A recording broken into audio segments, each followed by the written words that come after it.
हरे कृष्णा। तो हमारा आज का विषय है हाउ टू लेट गो, कैसे जाने दे, है ना। बोलते जाने भी दो यारो, ऐसा बोलते हैं ना। बहुत सारी चीजें हो जाती है हमारे जीवन में, बहुत सारी गलतियां हो जाती हैं, है ना। कोई हमें कुछ बोल देता है, कोई भी, कई बहुत सारे कारण होते हैं जिससे हमारे अंदर दुख पैदा हो जाता है। संसार में बोलता है जाने दो, लेकिन कैसे जाने दे। मन इतनी चीजें पकड़ के, ग्रैब करके हृदय में रख लेता है, तो कैसे जाने दे उसको, है ना। कुछ उसको सुपीरियर, कुछ हायर देना पड़ेगा, तभी तो उस चीज को छोड़ेगा। कोई जीवन से हमारे बहुत ही नियर एंड डियर, हमारा बहुत प्रिय व्यक्ति चला जाता है ना। कैसे भूल जाए, ऐसे ऐसे मन में आ सकता है। आप तो कह रहे हो बहुत अच्छा है, बहुत आसान है, लेकिन कैसे भूल जाए। तो मन से इतने सारे दुख हमारे मन में इकट्ठे रहते हैं, लेकिन भगवान भागवत में बताते हैं कि ये मन एक ऐसी चीज है जो तुम्हें संसार में बांधेगी, और ये मन ही ऐसी चीज है जो तुम्हें इस संसार से मुक्त कर सकती है। मन ही मनुष्याणाम कारणम बंधन मोक्षया। ये मन ही आपकी मुक्ति का, और मन ही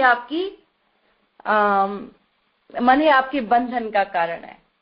तो इसीलिए मन को मुक्ति किसी को नहीं दिलानी, मन को मुक्त करना है। असली मुक्ति जो चाहिए वो मन को चाहिए। मन बंधन में रखता है। नायम जनों में सुख दुख हेतु, इस संसार में मेरे आने का कारण कोई दूसरा नहीं है। नायम जनों में सुख दुख हेतु, मेरा सुख दुख कारण नहीं है इस संसार में आने का।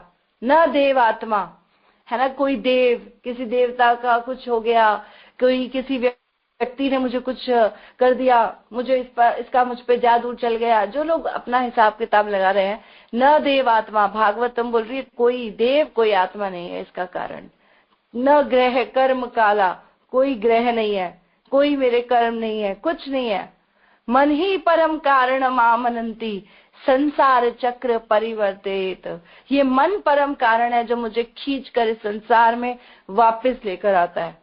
ए मनो दुर्मति संसार भीतरे पड़िया छीनुआमी। हे मन, तू कितना दुर्मति है, तू कितना दुर्मति, मतलब कितना उल्टा चलता है कि तू इस संसार में मुझे खींच कर वापस लेकर आया। तो इस मन को मुक्ति चाहिए। अब मन को मुक्ति कैसे दिलाएं, है ना। सारा प्रश्न तो ये है, मन को भी मुक्त करना है तो कैसे करें। तो नारद मुनि एक बहुत सुंदर स्टोरी क्रिएट करते हैं भागवत में, खुद बनाते हैं पुरंजन की कहानी। राजा पुरंजन, ये कोई रियल राजा नहीं थे। पुरंजन का मतलब है पुर में जन। पुर होता है पुर, जैसे पुरी, जगन्नाथपुरी। पुर का मतलब होता है वो स्थान, जैसे रामपुर, है ना, शोलापुर। पुर, ये पुर का मतलब है पुरी, इंद्रपुरी, ऐसे सारी पुरी ये स्थान है। तो इसीलिए पुरी, तो उस पुर में, यानी कि उस पुर में कोई निवास करता है जो जन, वो है आत्मा। तो पुरी का मतलब है ये शरीर, और ये शरीर के अंदर निवास करती है आत्मा। जब हम इस कैरेक्टर के थ्रू नारद मुनि ने बहुत सुंदर समझाया कि कैसे एक जीव इसके अंदर रहता है, और इसके अंदर रहते रहते सब कुछ अपना मानने लग जाता है। मतलब उसको ये शरीर दिया गया और वो इससे अटैच होकर इसको अपना ही मानने लग गया। जैसे मैंने आपको कोई सामान दिया, मैंने बोला कि माता जी प्लीज मेरा ये सामान का कुछ ख्याल रख लीजिए, है ना। और आप बोलो कि ठीक है मेरे पास रख दीजिए, सेफ पड़ा है मेरी सेफ कस्टडी में। और आप 2 साल के लिए बाहर चले गए और मैं उसको अपना ही मान बैठू, ये मेरा ही है, अब तो वो आएंगे नहीं, है ना, अब तो वापस लिया ही नहीं जाएगा मुझसे। गोल्ड दिया मैंने, अपने लॉकर में रखा और वो मेरा ही हो गया, ऐसा मैं मान लूं तो क्या ऐसा सच है? बिल्कुल ऐसा सच नहीं है। लेकिन ये शरीर में रहते रहते व्यक्ति इसको अपना मानने लग जाता है, और यही उसके दुख का कारण है। शरीर, ये जो मन है, ये मन दुखों का कारण है। क्या यहाँ पर बोल रहे हैं, भगवद गीता 5.13 श्लोका, यहाँ पर बताते हैं कि ये शरीर कैसा है। इसकी परपट में शिल प्रभुपाद बता रही, ये 9 द्वार इस प्रकार है ना। इस शरीर के 9 द्वार है। तो पुरंजन का मतलब है एक व्यक्ति डिजाइन किया गया जिसके अंदर आत्मा रहती है। तो ये बॉडी को डिजाइन किया गया, ये शरीर जो है ये 9 द्वार पुरी है, इसके ये ऐसा पुर है जिसके 9 गेट है, ठीक है ना। ये ऐसा स्थान है जिसके 9 गेट है, जिससे चीजें बाहर आती है। जैसे 2 आंखें, इन 2 आंखों से क्या बाहर आता है? गंध बाहर आता है, कुछ भी अंदर जा सकता है। ये द्वार है। 2 आंखें, 2 नथुने जिससे हम सांस लेते हैं। और क्या बता रहे हैं? 2 कान है ना, कान से भी कोई कीड़ा अंदर घुस सकता है। ये द्वार है। जब आत्मा निकलती है तो कहते हैं इन्हीं द्वारों से बाहर निकलती है। तो जिनकी ऊपर से बाहर जाती है, ऐसा आपको लक्षण दिख जाएंगे बॉडी में, जिनकी ऊपर से बाहर जाती है कहते हैं कि वो उनकी ऊर्ध्व गति हुई है, ऊंचे लोकों में जाते हैं। और जिनकी नीचे से बाहर जाती है वो लोग की अधोगति होती है, यानी कि जो लोग मल मूत्र त्यागते हैं शरीर छोड़ते समय, तो उनका मतलब उनकी बाहर नीचे से गति हुई है। और जिसकी नीचे से होती है वो नीचे जाते हैं, जिनकी ऊपर से होती है वो ऊपर जाते हैं। तो यहाँ पर क्या बता रहे हैं? नव द्वार पूरे देही, इस नव द्वार में, इस नवपुर, इस नव द्वार वाले शरीर के अंदर जो देही है, यानी कि जो आत्मा है, इस देह के अंदर जो आत्मा है, ऐसे बता रहे हैं। तो क्या कर रहे हैं? वो क्या करती है गलती? जीव के भीतर जीव के भीतर वास करने वाले भगवान ब्रह्मांड के समस्त जीवों के नियंता है। ये शरीर 9 द्वारों से युक्त है। बद्ध अवस्था में जीव अपने आप को शरीर मानता है, किंतु जब वह अपनी पहचान अपने अंदर के भगवान से करता है तो वह शरीर में रहते हुए भी भगवान की ही भांति मुक्त हो जाता है। इस 2 लाइनों में पूरा पर्पट शिल प्रभुपाद ने समझा दिया कि इस शरीर के अंदर जो देही रहता है वो अपने आप को जब शरीर समझने लगता है, यानी कि एक एग्जाम्पल लेते हैं। जैसे मैं फ्लाई करके एयरपोर्ट पे मुझे कहीं जाना है ना, मैं एयरपोर्ट पे खड़ी हूँ, मैंने बोर्ड भी कर लिया, प्लेन में चली गई और मेरा कुछ जरूरी सामान जैसे कैश या लैपटॉप या कुछ भी बाहर वहीं रह गया लॉबी में जहां मैं वेट कर रही थी। पहले जल्दबाजी में मैं उसको छोड़ के चली गई और अब मैं क्या कर सकती हूँ? प्लेन में मैं बैठ गई हूँ तो मैं कॉल करने का ट्राई करूंगी, अरे भैया कोई मेरा फोन उठा ले, या कोई मेरा व्यक्ति वहां है इन्फॉर्म कर दे, सिक्योरिटी को संभाल ले, या कोई ले जाए आके, कुछ भी ऐसा ट्राई करूंगी। लेकिन वहां क्या बोलेंगे प्लेन में? कट ऑफ, बंद करो इसको, है ना, अपना फोन को स्विच ऑफ करो, cut off your connection from the world. अभी आप हवा में हो, किसी को नहीं पता, है ना, क्योंकि वो प्रॉब्लम आती है फिर नहीं तो फ्लाइट में। तो क्या बोलते हैं कि जब हवा में उड़े तो व्यक्ति क्या कर सकता है? अब उस समय वो क्या करेगा? उस समय वो सिर्फ भगवान से प्रार्थना कर सकता है, भगवान मेरा वहां से लैपटॉप कोई ना उठा के ले जाए, बस पड़ा रहे, किसी तरह से मैं उतर जाऊंगा, लैंड करूंगा, कॉल करूंगा, कुछ करूंगा, लेकिन अभी फिलहाल उसको बचाइए, है ना। तो ऐसे ही जब ये स्थिति होती है, जब व्यक्ति ऊपर कनेक्शन में चला जाता है, हायर वर्ल्ड में, तो वो संसार के जगत से उसका कनेक्शन कट हो जाता है ना। टेक ऑफ कर दिया तो नीचे के लोगों से कनेक्शन कट।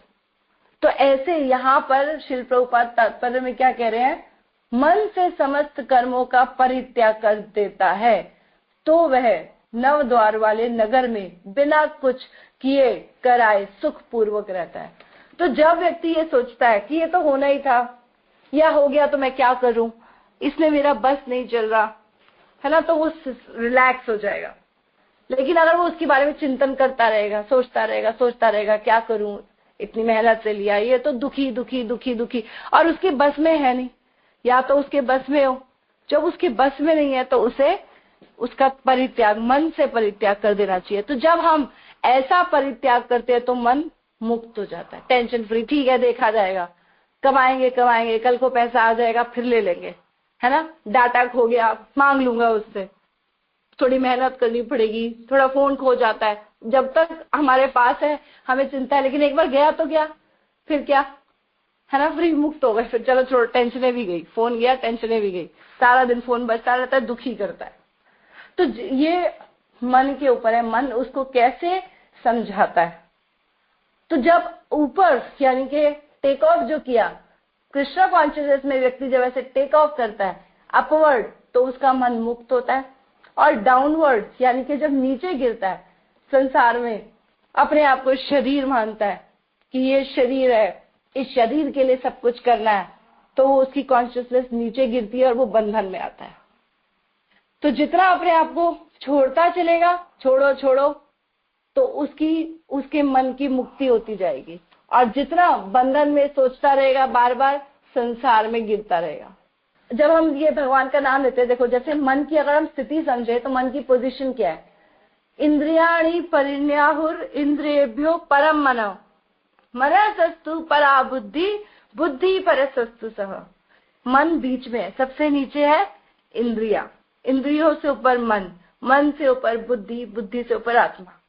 अगर मन नीचे के लोगों से कनेक्ट करेगा तो अपने आप को शरीर मानने लगेगा, और अगर ऊपर के लोगों से कनेक्ट करेगा, ऊपर कौन है? बुद्धि, आत्मा, परमात्मा, भगवान, ऊपर से कनेक्शन करेगा तो सुखी हो जाएगा।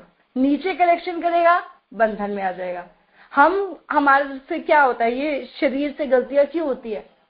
क्योंकि जब ये बॉडी हमें मिलती है, हम इसको अपना मानकर इसका कुछ भी उपयोग करने लग जाते हैं, है ना। मुझे तो ये शरीर मिला है, ये भोग करने के लिए मिला है, इसे मुझे खुद यूज करना है, मैं खुद कर रहा हूँ ना, आपको क्या है ना। हम इसको अपना मान के कुछ भी करते चले जा रहे हैं, कुछ भी खा रहे हैं, कुछ भी पी रहे हैं, कुछ भी किसी को कह रहे हैं, सब कुछ करते जा रहे हैं।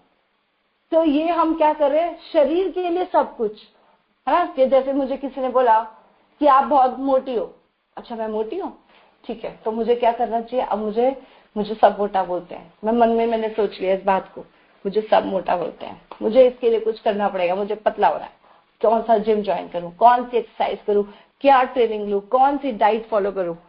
तो शरीर मानकर शरीर के ऊपर फोकस, है ना, शरीर के ऊपर हो गए। जैसे मुझे कोई काला गोरा कुछ भी बोल दे तो क्या करेंगे?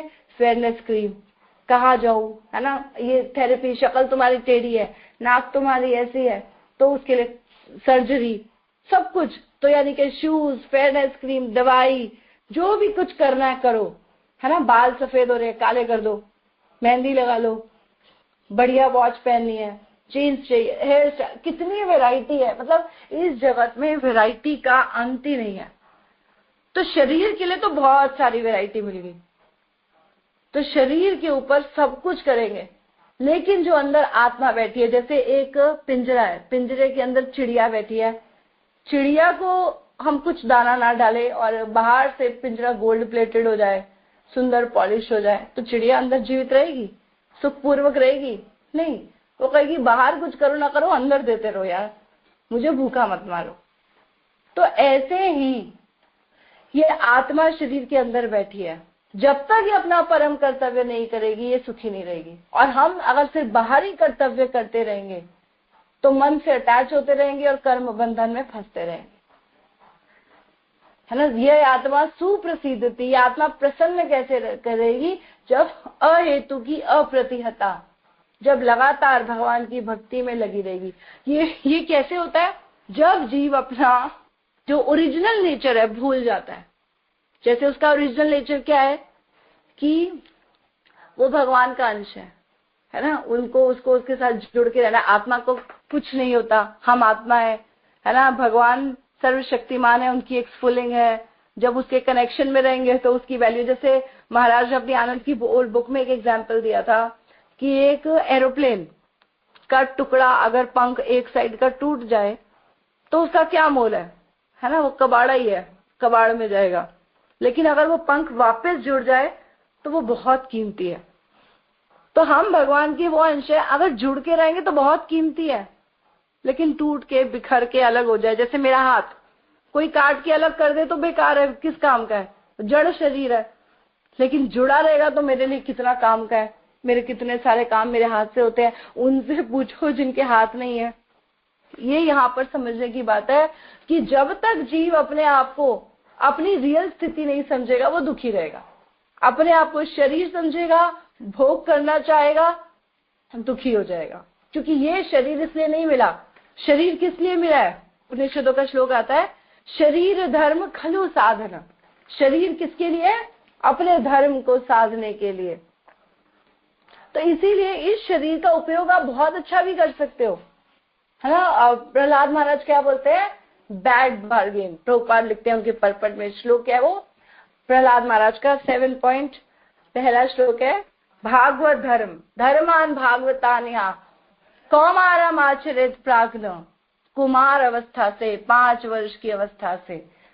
धर्मा कौमारम आश्रित प्राज्ञ, इंटेलिजेंट लोग, मतलब प्राज्ञ मतलब होता है इंटेलिजेंट। इंटेलिजेंट लोग क्या करते हैं, 5 वर्ष की आयु से, छोटी उम्र से भक्ति शुरू कर देते हैं। धर्मान भागवता, यहाँ दुर्लभम मानुषम जन्म तदपि अध्रुवम अर्थदम। ये शरीर अध्रुवम है, मतलब ध्रुव का मतलब जो परमानेंट रहता है, और अध्रुवम मतलब परमानेंट नहीं रहता। तो जो परमानेंट नहीं रहता उससे इतना बढ़िया सौदा कर सकते हो। ये शरीर घटिया है ना, जैसे आपने घटिया सौदा कर लिया, ये घटिया 3rd क्लास पुराना स्कूटर खरीद लिया, फिर भी मुझे मंदिर तक तो लेके जा रहा है ना, मेरा अपना बिजनेस का सारा काम तो इसी से चल रहा है, फेंक क्यों दे। तो इसका मतलब इसके लिए इररिस्पॉन्सिबल भी नहीं होना कि हाँ छोड़ो छोड़ो घटिया स्कूटर है, ऐसा भी नहीं होना, और इसके लिए अटैच भी नहीं हो रहा मेरा स्कूटर मेरा स्कूटर। तो यही यहाँ पर बताने का प्रयास कर रहे हैं कि जैसे मान लो एक व्यक्ति ने, मेरा फ्रेंड जो जैसे मैंने पहले एग्जाम्पल लिया, इंडिया से बाहर जा रहा है और वो मुझे एक अपनी गाड़ी दे के जाता है और बोलता है इसको संभाल के रखना, मैं 2 साल के लिए जा रहा हूँ, 2 साल बाद वापस आके लूंगा। और जब वो वापस आए हमसे बोले कि मेरी चीज वापस, तो हम कहे कि क्यों, अब तुम्हें क्यों चाहिए, मैं रख लूं क्या, मुझे मेरी हो सकती है। तो अगर वो हमसे जबरदस्ती ले रहा है तो हम दुखी हो रहे हैं, है ना। जैसे भगवान ने हमें माता पिता दिए और जबरदस्ती ले लिए, अरे दुख हो गया भैया, तो आपने दिए थे अब ले लिए। जब दिए थे तो तुमने सुख अनुभव किया, जब लिए थे तो दुख अनुभव किया। क्यों? क्योंकि अपने आप को भगवान का अंश ना मान के उस व्यक्ति विशेष का अंश माना। और भगवान बोलते हैं परिवार के लोग आएंगे जाएंगे मिलेंगे और छूटता रहेगा। जैसे नदी में तिनके होते हैं, तिनके, है ना, एक बहाव आता है तो इकट्ठे हो जाते हैं, दूसरा बहाव आता है फिर अलग हो जाते हैं, फिर एक और बहाव आता है फिर एक नया ग्रुप बन जाता है, फिर दूसरा बहाव आता है फिर टूट जाता है। कर्मणा देव नेत्रेण, कर्मणा पुरुष रेत करणाश, कर्मणा भगवान की नेत्रों में भगवान देख रहे हैं, भगवान की कृपा से जीव को ऐसा परिवार और ये सब मिलता है, उसके साथ व्यक्ति अपने आप को एक समझकर उसी के लिए सब कुछ करने बैठ जाता है। जैसे अब कहें कि भैया तो क्या करें, नहीं करें, अपनी रिस्पॉन्सिबिलिटी को नहीं करें, ऐसा भी नहीं बोला, ये भी नहीं बोला कि मत करो। या तो आप कहते हो मैं आसक्त हो जाऊं, या आप कहते हो मैं रिस्पॉन्सिबल हूं, दोनों ही बातें गलत है। ना आपको आसक्त होना है ना, आपको उनके साथ रहने को मना नहीं किया कि आप उन लोगों का त्याग कर दो, धन का त्याग कर दो, स्त्री का त्याग कर दो, ये भी नहीं बोला जो यहाँ बोल रहे हैं। क्या कह रहे हैं इस पर्पट में 5.13 में, मन से समस्त कर्मों का परित्याग कर दो। मन से त्याग करो। मन से त्याग कैसे करो, जैसे गुरु माँ बताती है, बाहर से I love you my Honey, I love money, I love this, I love that, लेकिन अंदर से आई लव कृष्णा, अंदर से मन से त्याग करो। जैसे अम्बरीश महाराज राजा थे, है ना, जितने भी आप भागवत में एग्जाम्पल देखोगे आधे से ज्यादा तो राजा ही मिलेंगे, सारे राजा ही होंगे जितने देखो आप। जब भरत महाराज राजा थे, है ना, भीष्म पितामह तो चलो राजा नहीं हुए, लेकिन युधिष्ठिर महाराज, है ना, ये सब राजा, जो भी हायर स्थिति पे रहे सब राजा ही थे। जनक महाराज सब राजा। तो ये लोग कैसे रहते थे, गृहेशु, घर में रहते थे, तो इनके घर भी थे।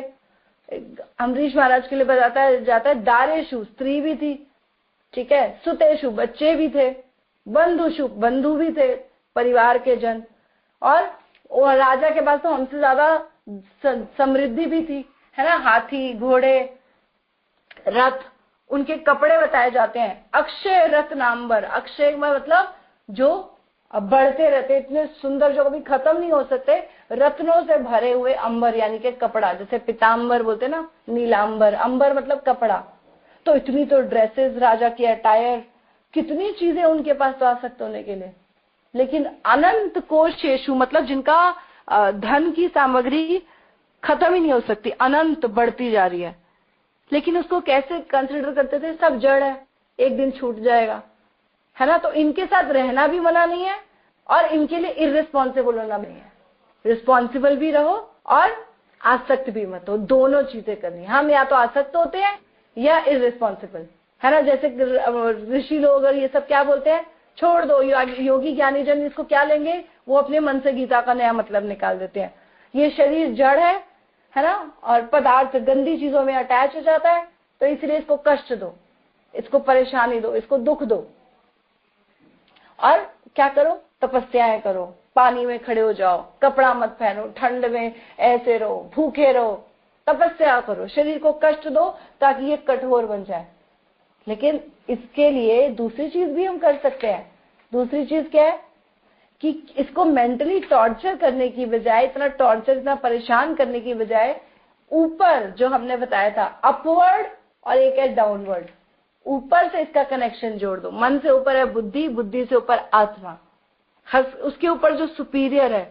यहाँ पर नीचे परपट में श्रील प्रभुपाद लिख रहे हैं, बद्ध अवस्था में जीव अपने आप को शरीर मानता है, किंतु जब वह अपनी पहचान अपने अंतर के भगवान से करता है तो वह शरीर में रहते हुए भी भगवान की ही भांति मुक्त हो जाता है। तो शरीर के अंदर रहते रहते ही वो मुक्त हो जाएगा। तो इररिस्पॉन्सिबल भी नहीं होना शरीर के लिए। जैसे मैं कहूँ कि वो उसने मुझे, मेरे फ्रेंड ने मुझे गाड़ी दी और मैं इररिस्पॉन्सिबल हूँ, भैया मेरा बेटा चलाए, कोई चलाए, डेंट मारे, मुझे क्या, मैं तो, मेरी थोड़ी है, वो भी नहीं करना है ना। शरीर खलु धर्म साधन है, ये शरीर किस लिए, धर्म साधन के लिए। तो इससे करना क्या है, देखो इसका समझो, शरीर का ध्यान रखो। कई लोग ये प्रश्न पूछते हैं, शरीर का ध्यान नहीं रखें, शरीर का ध्यान नहीं रखें, ये भी नहीं बोला जा रहा। शरीर का ध्यान रखो, लेकिन इससे करना क्या है, धर्म साधना, धर्म करना है। धर्म नहीं कर रहे हो, ये जो भागवत धर्म है जिसके लिए तुम्हें मनुष्य शरीर भगवान ने दिया, वो नहीं कर रहे हो, तो इसका कोई फायदा नहीं होने वाला। हम क्या करते हैं, ये शरीर है, या तो इसको गंदी चीजों में इन्वॉल्व कर दो, सेंस ग्रेटिफिकेशन में इंद्र तृप्ति करते जाओ, या उसको बिल्कुल कष्ट दे दो। नहीं, इसको सही एंगेजमेंट दो। एक बहुत बड़ा स्टैनफोर्ड यूनिवर्सिटी ने एक बहुत बड़ा एक्सपेरिमेंट किया था। उन्होंने क्या किया, 4 से लेकर 50 साल के बच्चों के बीच में एक्सपेरिमेंट किया। उनको बोला गया कि आपको हम एक बर्गर देंगे, अगर आपने इसको 20 मिनट के अंदर खत्म कर दिया है ना, 20 मिनट के अंदर, तो आपको दूसरा नहीं मिलेगा, और 20 मिनट तक ये आपके हाथ में, आपके पास रहा, तो हम आपको एक और दे देंगे। तो जब ये स्कूल में दिया गया, सब बच्चों को दिया गया, 4 साल से छोटे बच्चों से लेके ऊपर तक, हायर क्लासेस तक दिया गया, और यहाँ तक कि 50 साल के बूढ़ों तक, वहां तक, बाहर भी, स्कूल के बाहर भी उन्होंने बहुत समय लगाया एक्सपेरिमेंट में, बहुत लोगों को दिया। तो उन्होंने देखा 2 तरह के लोग होते हैं। एक होते हैं रेजिस्टर, छोड़ दो कि कोई फर्क नहीं पड़ता, अभी नहीं चाहिए, और एक होते हैं एक झपट्टे में ग्रैब करेंगे और खींच कर खा लेंगे। हाँ, जो छोटे छोटे बच्चे भी, बड़े भी, खाओ खाओ, छोड़ो, दूसरे के बारे में बाद में देखेंगे, अभी बहुत टेम्पटेशन हो रही है ना, कंट्रोल नहीं हो रहा। तो ज्यादातर लोग इसी कैटेगरी में थे जो कंट्रोल नहीं कर पाए। लेकिन जिन्होंने कंट्रोल किया उसमें 2 कैटेगरी थी।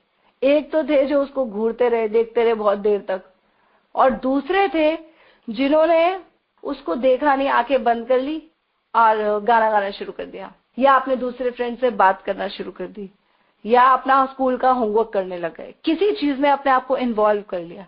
तो जब दूसरी चीज में इन्वॉल्व कर लिया तो उनके 20 मिनट कब चले गए उनको पता नहीं चला। लेकिन जो घूरते रहे उन्होंने खा लिया।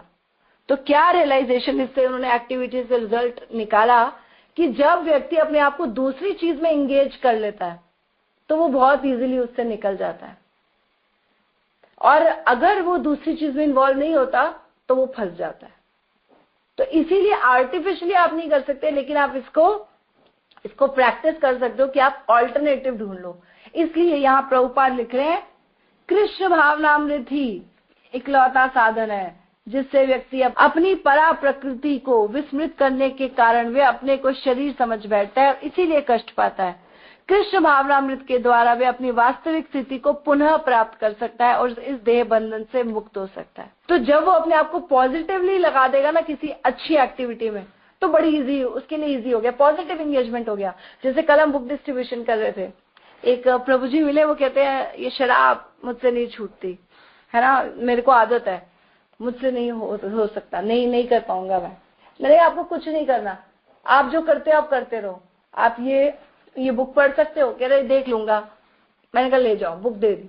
अच्छा, फिर उसके बाद और क्या कर सकता हूँ?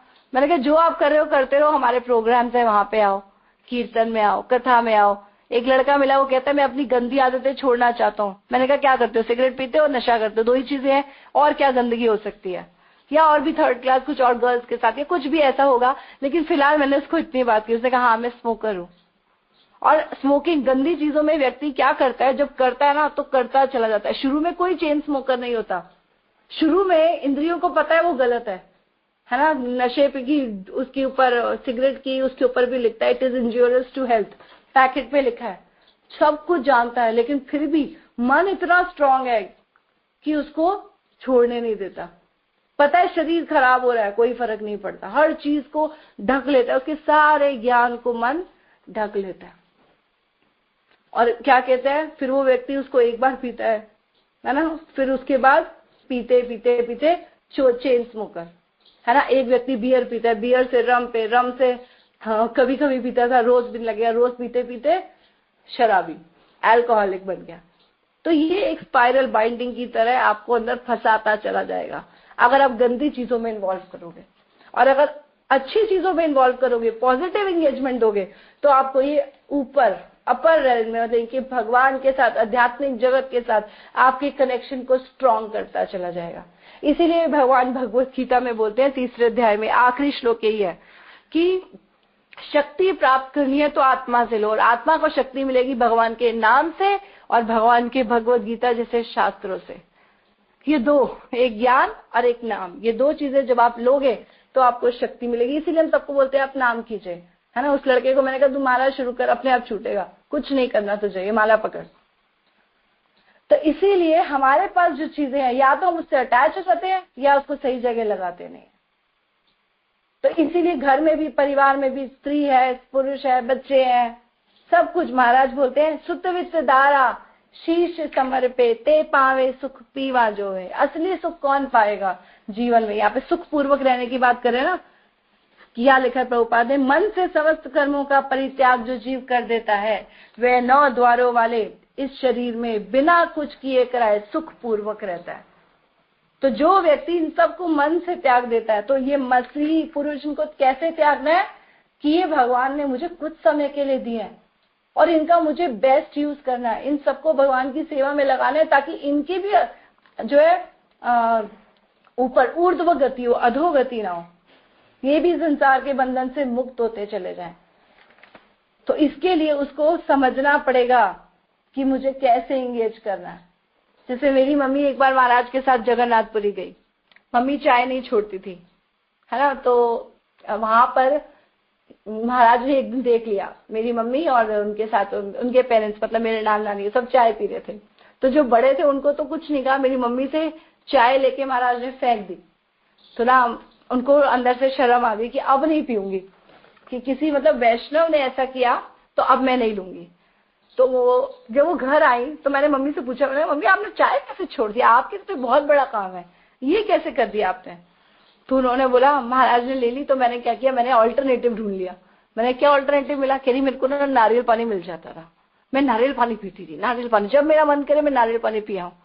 तो मैंने उस तलब को शांत कर दिया। फिर जब घर आई ना तो फिर सबसे पहले कहती मुझे चाय दे दे। मैंने अब आपको क्यों चाहिए, जब आपने 6 दिन निकाल दिए, पॉजिटिव एंगेजमेंट भी आपने अच्छा दे दिया, तो अभी आप जूस पी लो, कुछ कर लो। लेकिन क्योंकि मन से त्याग नहीं किया तो बुद्धि फिर से वहीं जाने लग गई। आते ही बोली कि मुझे दे दो। मैंने मम्मी यार छोड़ कर आए हो, फिर शुरू हो गया आप। तो कह रही नहीं ना, आज पी दे, आज पी दे, और फिर से शुरू कर दी। फिर एक दिन महाराज मिले तो मैंने महाराज को बताया, हमारी मम्मी सब कुछ करती है बस चाय नहीं छोड़ती है। तो महाराज कहते संसार में फिर आना पड़ेगा एक चाय के लिए। और मैंने जब ये बात उनको जाके बताई तो ज्ञान फिर से ऊपर आ गया। कह रही अब नहीं पियूंगी। जब ज्ञान ले लिया है ना, तो इसीलिए ज्ञान और नाम ये दोनों चीजें काम करेंगे। तो ये सेंसेस, अगर मन इनके साथ अटैच रहेगा, इंद्रियों के साथ, तो नीचे गिरता रहेगा, और ऊपर वालों के साथ आध्यात्मिक बल लेगा, गीता भागवत का ज्ञान लेगा, है ना, जीव का कनेक्शन समझेगा। जैसे जीव क्या करता है, जीव इस संसार में रहता है और प्रकृति उसको देती है ना। जैसे कोई सुंदर है, कोई बहुत सुंदर है, तो क्या उसने अपने आप को खुद सुंदर बनाया है? नहीं, उसको ये रूप भगवान ने दिया है ना। हर योनि में भगवान ने हर जीव को कुछ न कुछ शक्ति, कुछ न कुछ सुंदर गुण दिया है। जैसे फिशेस क्या करती है, बहुत सुंदर तैर सकती है, जितना हम तैर ही नहीं सकते, हम थक ही जाएंगे, है ना। उनके पास ये तैरने का गुण है। पीकॉक के पास सुंदर डांस का गुण है, उसका रूप कितना सुंदर है ना, उसके पंख उतने सुंदर हम कहाँ से लाएं। पक्षी उड़ सकते हैं, सबके पास कुछ न कुछ गुण है। मंकी एक पेड़ से दूसरे पेड़ पे जाता है, कोयल सुंदर गाती है, लेकिन क्या उनको अभिमान होना चाहिए? ये तो प्रकृति दे रही है उनको, अपने आप दे रही है ना। किसी की आवाज अगर सुंदर है तो किसने दी उसको? प्रकृति ने उसके लिए प्रोवाइड करके रखी, उसको दे दी, है ना, अवार्ड दिया। तो जीव सिर्फ इच्छा कर सकता है, प्रकृति है जो दे सकती है। और प्रकृति क्या करती है? भगवान की अध्यक्षता में कार्य करती है। मया अध्यक्षेण प्रकृति सूयते सचराचरम। इस जगत में मेरी अध्यक्षता से, भगवान बोल रहे हैं, ये प्रकृति हर चीज जीवों को देती है, मेरी अध्यक्षता में कार्य कर रही है। अगर मैं डायरेक्शन नहीं दूंगा तो वो नहीं दे सकती। Under the supervision of Lord, ये प्रॉपर भगवद गीता में श्री प्रभुपाद ट्रांसलेशन में लिख रहे हैं, भगवान की सुपरविजन में कार्य कर रही है। भगवान की शक्ति है, भगवान के अंतर्गत रह के कार्य करती है। तो वो भगवान को अगर जीव प्रसन्न कर ले, उससे अपना कनेक्शन बना ले, तो प्रकृति उसको सब चीजें दे देगी। तो क्या उसको अभिमान होना चाहिए? नहीं। प्रकृति ने उसको कैसे दिया? भगवान को जब उसने प्रसन्न किया। भागवत के पहले स्कंद के 17वें अध्याय में आता है इसका वर्णन कि जब भगवान थे तो प्रकृति कितनी सुख समृद्ध थी, सब कुछ प्रोवाइड करती थी। वो आपको क्यों देती है? क्योंकि वो देखती है कि आप उसका सही उपयोग कर रहे हो। जब आप किसी चीज का, जैसे आपको मम्मी ने पैसे दिए और आपने उसका सुंदर सा कुछ ड्राइंग बनाई, उस पैसे से कुछ कपड़े कुछ खरीदा और उस पर ड्राइंग करके उसको सही जगह यूटिलाइज किया, उसको लोगों ने पसंद किया, वो सेल हुई, कुछ भी आपने उसका अच्छा यूटिलाइज किया। पैसे को आपने शराब दारू नशा में नहीं लगाया, अच्छी जगह यूज कर दिया, तो आपको मम्मी दोबारा पैसे देने में हिचकिचाएंगी नहीं, और देंगी, ले बेटा तेरे तो बहुत सुंदर गुण है, तू तो इतना अच्छा करता है, और विकास कर, चल इस फील्ड में और आगे जा, और इनकरेज करेगी। तो प्रकृति को जब आप ऐसी चीजें दोगे, जब आप ऐसी भगवान को प्रसन्न करोगे, तो प्रकृति आपको वो चीजें अपने आप देगी, है ना। प्रकृति इतना सुंदर दे रही है हमको, क्या दे रही है? फूल दे रही है, पौधे, पत्ते और फल, कितना कुछ भर भर के दे रही है। आप देखो कितने इतने फल हम खा सकते हैं, कितने फल आते हैं एक पेड़ पे, एक चींटी, कितने आम। मैंने उस दिन देखा एक जामुन के पेड़ पे इतने सारी चींटियां, इतने सारे बच्चे जामुन के पेड़ पे चढ़ के जामुन तोड़ रहे थे, है ना। उन्होंने मुझे भी तोड़ के दिए, मैं घर लाई, भगवान को भोग लगाए। वो बच्चे भी इतने भर के ले गए, इतने सारे नीचे भी गिरे थे, इतने सारी चींटियां भी खा गई, उसके बावजूद खाली भी पड़े थे और पेड़ पे भी अभी लगे थे, और ये सिर्फ एक पेड़ है। तो प्रकृति कितना दे रही है।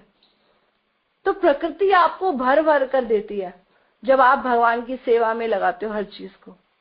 और जब आप भगवान से अगेंस्ट निष्ठुर हो जाते हो तो प्रकृति आपसे सब ले भी लेगी, है ना। जैसे जीव क्या करते हैं, गायों को मार दो तो फिर ये पशु पक्षियों को मारा गया, ये कोरोना वायरस फैला, है ना, सबको घर में बंद, और जो पशु पक्षी थे ये आजाद, ये खुले घूम रहे, गंगा साफ हो गई।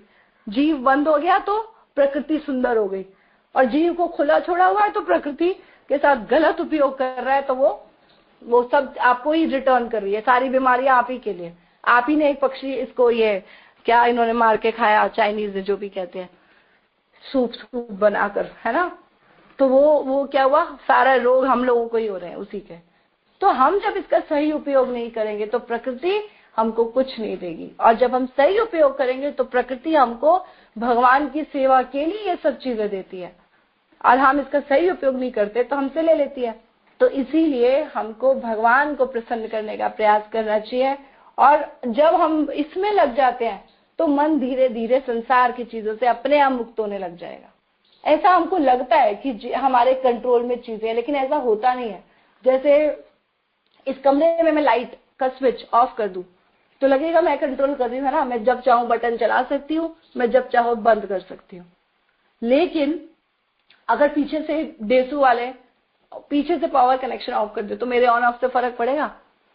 नहीं पड़ेगा, है ना। और ऊपर से सीएम बोल दे दिल्ली में कोई पावर कट नहीं करना 1 महीने तक, तो डेसू वाले कुछ नहीं कर सकते, वो सोचते थे वो कंट्रोलर है, लेकिन उनके ऊपर भी कंट्रोलर सीएम। ऐसे ही जैसे सीएम ने कितने रूल निकाले, ऑड एंड इवन। एक दिन गाड़ी चलेगी, हमने गाड़ी खरीदी, हमने सोचा हमारे कंट्रोल में है गाड़ी, लेकिन उसने बोल दिया कि नहीं जी, एक दिन ऑड चलेगी एक दिन इवन, तो हमारा कंट्रोल एक दिन के लिए उड़ गया। उसके ऊपर सीएम के ऊपर पीएम भी कोई रूल बना दे तो उसका रूल कट गया। ऐसे ही हम चलते जाए तो फाइनल जो प्रकृति, जैसे नोटबंदी हुई तो क्या हुआ, चाहे भारत में जितने भी, जिसके पास जो भी नोट है वो सारे बेकार हो गए, पीएम का रूल चल गया। लेकिन पीएम का रूल कहाँ चला, इंडिया में। क्या अमेरिका में रूल चलेगा? वो नहीं चलेगा, उसका कंट्रोल उसके हाथ में नहीं है। लेकिन भगवान का कंट्रोल पूरे जगत में है। तो अगर जीव भगवान को प्रसन्न करता है तो प्रकृति उसको देती है और वो उसका उपयोग करना सीख जाता है ना, भगवान की सेवा में उन चीजों को लगाना सीख जाता है, तो मन से मुक्त हो जाता है कि ये मेरा नहीं है, तो भगवान के द्वारा दिया गया है, मेरा क्या है। तेरा तुझको अर्पण हम बोलते हैं लेकिन हम कर नहीं पाते हैं। तो इसीलिए हमको इस प्रकार से दृष्टिकोण रखने से यहाँ पे बोल रहे हैं, बद्ध अवस्था में जीव अपने आप को शरीर मानता है, किंतु जब वह अपनी पहचान अपने अंदर के भगवान से करता है तो शरीर में रहते हुए भगवान की ही भांति वो मुक्त हो जाता है। तो भगवान मुक्त है, जीव भी मुक्त है उन्हीं का अंश होने के कारण, लेकिन उसने अपने आप को संसार में प्रकृति से एक, इस शरीर से एक मानकर अपने आप को देह आत्म बुद्धि रख दी, देह में आत्मा, आत्मा में देह की बुद्धि रख दी, तो फंस जाएगा। स एव गोखर, गाय और गधे का मिक्सचर। तो यहाँ बता रहे हैं, इस मन से समस्त कर्मों का परित्याग करने से हम इस भौतिक शरीर में बिना कुछ किए कराए सुख पूर्वक रह सकते। तो how to let go things, attach everything you have with Krishna. सब कुछ भगवान से जोड़ दो तो आप प्रसन्न रहोगे। सब कुछ अपने लिए सोचोगे, अपने अभिमान में फंसे रहोगे तो फंसे रहो। हरे कृष्णा, धन्यवाद, प्रणाम। अगर किसी का कोई प्रश्न है या एडिशन है तो हम ले सकते हैं। तो यहाँ पर कृष्ण प्रभु का एक प्रश्न है, जब हम ऑल्टरनेटिव ढूंढते हैं तो पुरानी चीजें अट्रैक्ट करती हैं, तो डिटर्मिनेशन कैसे लाएं। तो यहाँ प्रश्न है कि डिटर्मिनेशन कैसे लाएं। डिटर्मिनेशन आता है, आप अपना जो, हम जब अपने आप को कर्ता मानते हैं ना, अपने आप को ऊंचा मानते हैं, अपने अंदर जो गुण है उसको ऊंचा मानते हैं, तो हम फंस जाते हैं। और जब हम भगवान का ज्ञान लेते हैं तो हम मुक्त हो जाते हैं। तो डिटर्मिनेशन आता है जब हम भगवान के बारे में सुनते हैं। जैसे हमारे अंदर बहुत सारे गुण है ना, लेकिन वो कितने हैं, बहुत माइन्यूट अवस्था में। जैसे जुगनू सूर्य के सामने कितना है, सूर्य बड़ा है और जुगनू कितना है, छोटा सा।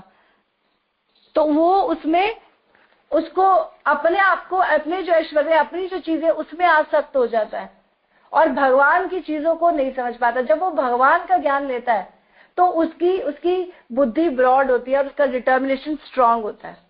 उत्साह, निश्चय, धैर्य, ये सब कैसे बढ़ता है, जब हम भक्तों के साथ संग रह के भगवान के विषय में सुनते हैं। जब हम अपनी चीजों को देखेंगे वो छोटी हो जाएंगी और भगवान की चीजें जो है, भगवान के धाम में हर चीजें परमानेंट है, एवर इंक्रीजिंग। आनंद परमानेंट रहने वाला है ना। इस जगत में जो टेम्परेरी है और डिमिनिशिंग है, गिरता रहेगा। तो हम जिन चीजों को लेके अटैच हो रहे हैं उस सब में स्वाद चला जाएगा। जब हायर टेस्ट को समझेंगे तो उसको ले पाएंगे। जैसे हम एक एज के बाद, अभी सुंदर है, बाद में बूढ़े हो जाएंगे, है ना, तो ये सुंदरता, शक्ति, मेमोरी सब लॉस होती जाएगी। तो डिटर्मिनेशन स्ट्रांग होता है जब हम भगवान के विषय में सुनते हैं कि वहां पे परमानेंसी और एवर इंक्रीजिंग है, वो ब्लिस ऊपर है और हायर है। पराशक्ति, पराशक्ति के अंतर्गत जब जीव जाता है उसको हायर टेस्ट मिलता है, तो छोटे लोअर टेस्ट उसके चले जाते हैं। तो इंद्र तृप्ति से तो व्यक्ति मुक्त हो सकता है, लेकिन उसकी इच्छा से कैसे मुक्त होता है, जब हायर टेस्ट लेता है। तो डिटर्मिनेशन आता है जब हम हायर के बारे में सुनते हैं। तो इसीलिए मैं हायर भगवान के बारे में सुनने का, समझने का, गीता भागवत शास्त्र पढ़ने का, इससे हमको डिटर्मिनेशन आएगा, है ना। साधु गुरु के शरणागत होने से डिटर्मिनेशन आएगा, तो वो हमको गीता, कृष्ण, भागवत का ही ज्ञान देंगे। तो इसलिए हमें भगवान के विषय में पढ़ना और सुनना चाहिए। अगला प्रश्न क्या है, नॉन डिवोटीज के साथ रहते हैं, उनके जैसे संस्कार अपने अंदर लाने से कैसे रोके जाएं। तो संग का मतलब होता है उनको संग देना, ना कि उनका संग लेना। तो उनके साथ रहकर जब हम अपने आप को स्ट्रांग कर लेंगे तो हम उनको भी दे पाएंगे। अभी हम वीक है क्योंकि हम हायर से अटैच नहीं है। जब हम हायर है ना, परंपरा से जुड़कर रहते हैं, भक्तों के संग में रहते हैं, उनसे सीखते रहते हैं, तो उसका प्रभाव हम पे कम पड़ता है। तो इसीलिए हमको क्या करना चाहिए, हमको अपने सीनियर से, अपने गुरुजनों से, उनसे शक्ति लेते रहना चाहिए और उनका प्रभाव हम पे ना पड़े, इसलिए उनको अपने से देने का प्रयास करना चाहिए। नहीं दे पाए तो कम से कम उनका संग इतना करें जितना महाराज बोलते हैं जितना जरूरी है फॉर बिजनेस। उसके अलावा हम उनके साथ घूमते हैं, वो हमको ज्यादा परेशान करते हैं। जैसे बच्चे स्कूल कॉलेज में जाते हैं, सब तरह के आते हैं, ये थोड़ी है कि सारे भक्त मिल रहे हैं। संसार में सब तरह के लोग मिल रहे हैं, बिजनेस लाइन में जाओगे सब तरह के लोग मिल रहे हैं। उनके साथ उतना रिलेशन रखो। अगर आप उनको ज्ञान नहीं दे पा रहे, उनके साथ ज्यादा नहीं कर पा रहे हो और आपके सीनियर्स हैं, किसी वजह से आपका प्रभाव उन पे नहीं पड़ पा रहा है, तो इतना संबंध रखो जितना जरूरी है और जितनी मतलब जरूरी डीलिंग है। और एक्स्ट्रा जो समय है, जो फ्री टाइम है, उनके साथ हम सोचते हैं चलो क्लब्स चले जाएं, है ना, और कॉलेज से फ्री हुए चलो मॉल चले जाएं। फिर उनके साथ उतना समय जितना इंद्र तृप्ति में लगाते रहते, क्या बोला हमने, इंद्र तृप्ति में जितना समय एक्स्ट्रा लगता है वो स्पाइरल बाइंडिंग का काम करता है। तो इसीलिए उसको ऊपर करने का हमको प्रयास करना चाहिए, हायर एंड से जुड़ के रहना, भक्तों से जुड़ के रहना चाहिए। तो अगला प्रश्न देख लेते हैं, सब कुछ भगवान से कैसे जोड़ें। सब कुछ भगवान से ऐसे जोड़ें कि भगवान की सेवा में लगाते रहें। स्त्री है तो उसको भगवान की सेवा में लगाएं, गुरुजनों की, वैष्णवों की, वो घर में आते हैं, हम प्रोग्राम ऑर्गेनाइज करते हैं, वो प्रसाद बनाए। धन है तो उनकी सेवा में लगाएं, उनको प्रचार कार्यों में दे, है ना। तो कोई हर चीज जुड़ सकती है। बच्चे हैं तो भक्तों की सेवा में लगाएं, उनसे कार्य कराएं, क्या आवश्यकता है, पता किया जा सकता है कि हम भगवान के प्रचार कार्य में कैसे हेल्प कर सकते हैं। कोई व्यक्ति तन से कर सकता है, कोई मन से कर सकता है, कोई धन से कर सकता है। सब साधन है, कोई ना किसी प्रकार से तो कर ही सकता है। अगला प्रश्न ले लेते हैं। One devotee asked me how to distinguish between Ritvik follower and ISKCON follower because they seem quite similar. I tried to answer but she was not convinced with my answer. Ritwik लोग एक चीज बोलते हैं कि उनको प्रकट गुरु की जरूरत नहीं है, लेकिन हमारी फिलॉसफी में जितना हम जानते हैं, श्रील प्रभुपाद ने हमेशा यही ज्ञान दिया कि ये गुरु शिष्य परंपरा सदा चलती रहनी चाहिए।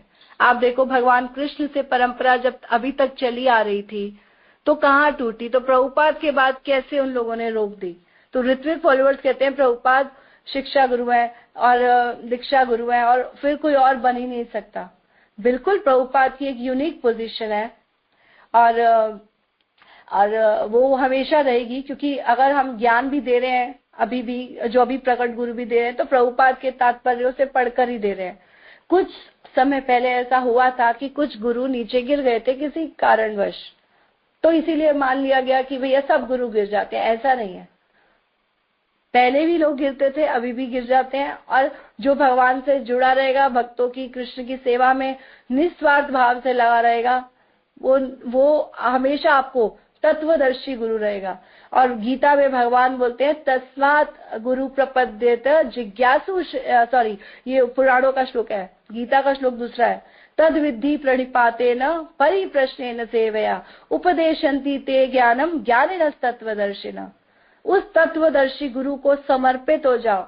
तत्वदर्शी गुरु जिसने तत्व का दर्शन किया है। तो जो भगवान की सेवा में निरंतर लगे हुए हैं वो लोग भगवान के, अभी भी भगवान से उतने ही कनेक्टेड है।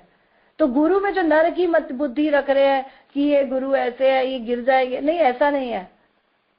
किसी कारणवश अगर हो भी गया तो सब गुरु को आप एक कैटेगरी में नहीं रख सकते। इसका मतलब ये नहीं कि सब गिर जाएंगे।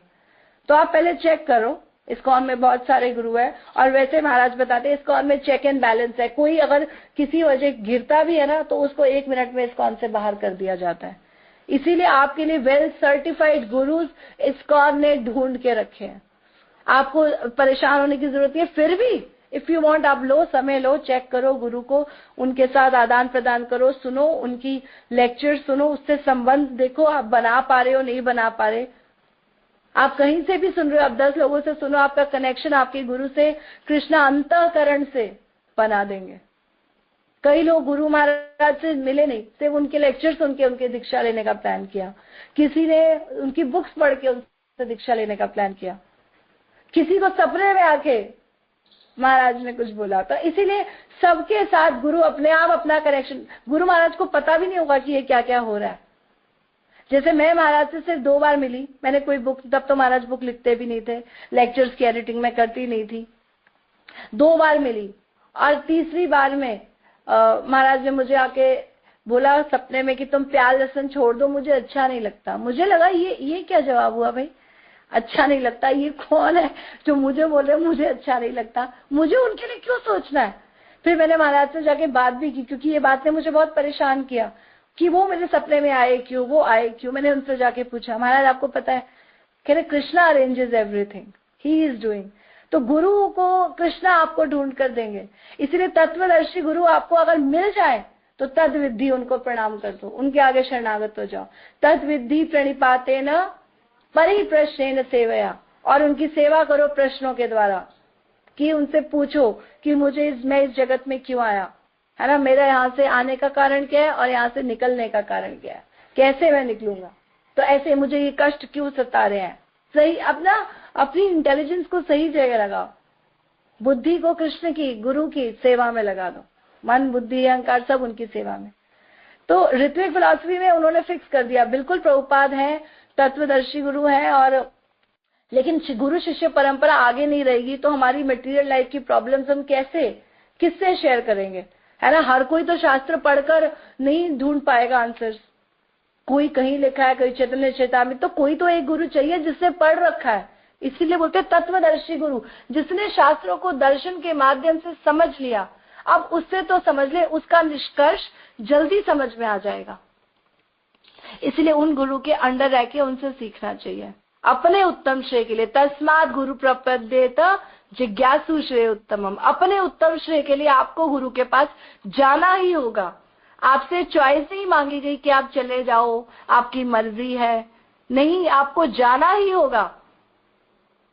शास्त्र आज्ञा दे रहे, उत्तिष्ठ जागृत वरार निबोधित, कब तक सोए रहोगे, उठो जागो और तत्वदर्शी गुरु की खोज में निकलो, ढूंढो। तो शास्त्र बार बार निर्देश दे रहे हैं, भक्त आपको बार बार ये शास्त्र पढ़कर बता रहे हैं, तो तत्वदर्शी गुरु आपको आंसर्स देंगे, आपको सेवा में लगाएंगे और कृष्ण के निकट आपको इजी माध्यम, जैसे उस दिन प्रभु जी क्लास में बता रहे थे, सेवा के माध्यम से आपका डायरेक्ट कनेक्शन बना देंगे। जो आप शास्त्रों में ढूंढ रहे हो, कैसे कृष्ण को खोजें, कहाँ प्राप्त करें, कैसे कृष्ण प्रेम आएगा, तत्वदर्शी गुरु सेवा के माध्यम से आपका उसी समय कनेक्शन बनाएंगे। तो इसीलिए गुरु को ढूंढो, और हरि गुरु चरण उपासना अस्त्रो जही, जबकि हरि गुरु नहीं, गुरु और हरि के चरणों की उपासना के अस्त्र से ये संसार के बंधन हमारे कट जाएंगे। तो पहले गुरु, हरि से पहले गुरु, ठीक है। तो गुरु की बहुत आवश्यकता है। गुरु और वरिष्ठ भक्तों की शक्ति कैसे प्राप्त करें, हरे कृष्णा। तो गुरु की शक्ति गुरु के सेवा में है। जो उन्होंने जैसे अपने गुरु की शक्ति प्राप्त की, अपने गुरु की सेवा कर उनकी सेवा करके उनकी सारी शक्ति हमारे अंदर आती है, सारी। तो इसीलिए कई बार आप देखोगे शिष्य गुरु से भी बहुत आगे, जैसे प्रभुपाद, मैं उस दिन एक लेक्चर सुन रही थी, बड़ा सुंदर बता रहे थे। प्रभुपाद बोलते हैं, प्रभुपाद के गुरु की बात कर रहे थे, उन्होंने तो इंडिया में प्रचार किया है ना, भक्ति सिद्धांता ने। तो प्रभुपाद के जो प्रभुपाद थे, हमारे प्रभुपाद भक्ति वेदांत स्वामी, इन्होंने इंडिया से बाहर प्रचार किया। तो कहते बताओ कौन बड़ा, मैं या मेरे गुरु? कह रहे आप बड़े हुए। कह रहे चैतन्य महाप्रभु ने भक्ति लता यहाँ पर लगाई है ना, और प्रचार पूरे विश्व में किसने किया? प्रभुपाद ने। अरे तो चैतन्य महाप्रभु से भी बड़े हो गए। चैतन्य महाप्रभु की शक्ति भी उनमें ट्रांसफर हो गई। ऐसे कई एग्जाम्पल दे रहे थे। कहते हनुमान जी ने महासागर, हिंद महासागर, हनुमान जी क्रॉस किए, राम जी तो नहीं करके पाए, लेकिन कैसे किया? राम का नाम लेके। अरे राम जी ने अपना नाम लेके खुद नहीं किया। तो भगवान क्या करते हैं, एक तीसरा एग्जाम्पल भी था, मैं शायद भूल रही हूँ, प्रभु जी से बात कर भी रही थी इस बारे में, पता नहीं। तो जो भी 3 एग्जाम्पल दे रहे थे बहुत सुंदर। तो कहते कि शिष्य के अंदर इतनी शक्ति किसने डाली? उसके गुरु ने डाली। तो गुरु की सेवा की इच्छा से उसके अंदर वही शक्ति और गुरु से बढ़कर आपको नजर आएगी। शक्ति उन्हीं की है।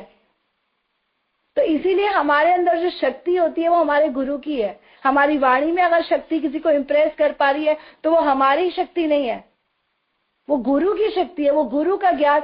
गुरु ने सही समय पे, भगवान क्या बोलते हैं, अंतोतगत्वा कृष्णम वंदे जगत गुरु। कृष्ण सारे जगत के गुरु हैं।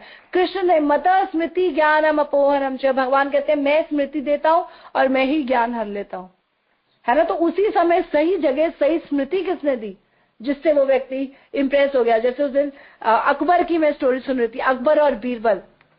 बीरबल बोलता है सब कुछ भगवान की कृपा से होता है। अकबर कहता है ऐसे कैसे सब कुछ भगवान की कृपा से हो रहा है, अभी हमें जंगल में है, हमको भूख लगी है, तो कुछ खाना है, प्रसाद होगा, 3 बजे तक हम पहुंचेंगे जंगल से बाहर, 1 बजे लंच खत्म हो जाएगा, अभी 12 बज रहे हैं, तो कैसे प्रसाद पाएंगे। तो वो कहता है छोड़ो देखी जाएगी, यहाँ बैठते हैं पेड़ के नीचे भजन करते हैं, मैं अपना यहाँ पे जाप कर रहा हूँ। और अकबर क्या करते हैं, पेड़ पे चढ़कर खड़े हो जाते हैं, पेड़ पे चढ़ के जाके बैठते हैं, देखते हैं तो उनको एक घर दिखता है, और घर में उनको दूर से दिखता है, तो वो कहते हैं यहाँ जाता हूँ कुछ भोजन मिल जाएगा। तो वहां चले जाते हैं, वहां से लेकर आते हैं प्रसाद और खाते हैं। फिर आके निकलने लगे बाहर, कहते चलो, लोग भी बड़े खुश थे कि राजा आया और हमने आज उनको खिलाया, बड़ा मजा आ गया। तो वो भी खुश। जब जाने लगे तो एकदम राजा को ध्यान आया, अरे बीरबल भी तो बैठा है, उसके लिए ले जाता हूँ। तो राजा बीरबल के लिए भी मांग कर उनसे लेके आया। जैसे ही बीरबल के पास लेकर गया, बीरबल ने अपनी प्रार्थना खत्म की थी और खुश हो गया, वाह देखा भगवान कितने दयालु हैं, सब आ गया। तो वो हैरान हो रहा है, कह रहे मैं लेके आया हूँ, तुम कह रहे हो भगवान ने दे दिया। भगवान ने कैसे दे दिया, मैंने दिया, मैं मांग कर लेके आया। कहते आपको याद आया था मेरा, आपको याद किसने दिलाया। तो उसको याद आया, मैं तो बाहर निकल गया था, 2 मिनट बाद मैं वापस मुड़ा। तो कहते तुम्हें बुद्धि किसने दी, भगवान ने। तो जब हम देखते ना कि हमें देने वाला कौन है ऊपर से, अंतोतगत्वा भगवान से ही सब कुछ आ रहा है, तो फिर हमारी शक्ति का विस्तार होता है। तो इसीलिए फाइनल हमको देने वाले कृष्णा ही है, और गुरु से, कृष्णा के माध्यम से कृष्ण की ही शक्ति चली आ रही है। तो जब हम इन गुरु की सेवा में लगेंगे, कृपा ऊपर से नीचे आ रही है और हमको नीचे से ऊपर जाना है। तो इसीलिए जो हमारे ऊपर है हम उनकी सेवा कर दें, वो आगे चल के अपने गुरु की सेवा, अपने गुरु की सेवा, फाइनली कृष्ण की सेवा, और फिर कृष्ण की कृपा नीचे नीचे नीचे। इसीलिए गुरु को बोलते हैं प्राप्तस्य कल्याण गुणार्णवस्य वंदे गुरु श्री चरणारविंदम। उस गुरु के चरण शरणागत हो जाओ, उनकी चरण वंदना करो जहां से तुम्हें कृपा प्राप्त हो रही है। तो इसलिए अपने सीनियर्स की सेवा कर रहे हैं तो हम गुरु शिष्य परंपरा में कृष्ण की ही सेवा कर रहे हैं, ठीक है। तो उनसे सारी कृपा हम ले सकते हैं। हरे कृष्णा। यहाँ पर गीतांजलि माती जी का एक प्रश्न है कि मुझे बुक डिस्ट्रीब्यूशन पे कृष्णा याद नहीं रहते, कैसे याद करूं कृष्णा को। तो अब प्रार्थना ये करनी है कि हे भगवान मुझे बुक डिस्ट्रीब्यूशन के समय याद रहे।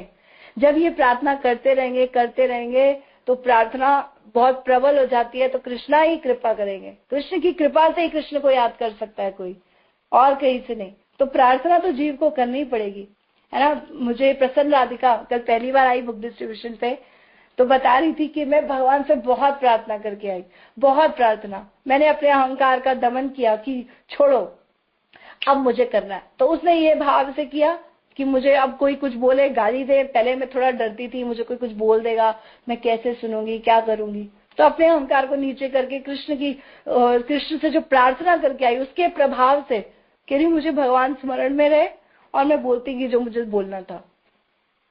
तो इसीलिए अगर भगवान याद नहीं आ रहे तो भगवान से प्रार्थना करनी पड़ेगी, तो भगवान सुनते हैं। प्रार्थना करने से भगवान, उसने बहुत सुंदर बुक डिस्ट्रीब्यूशन की पहली बार में।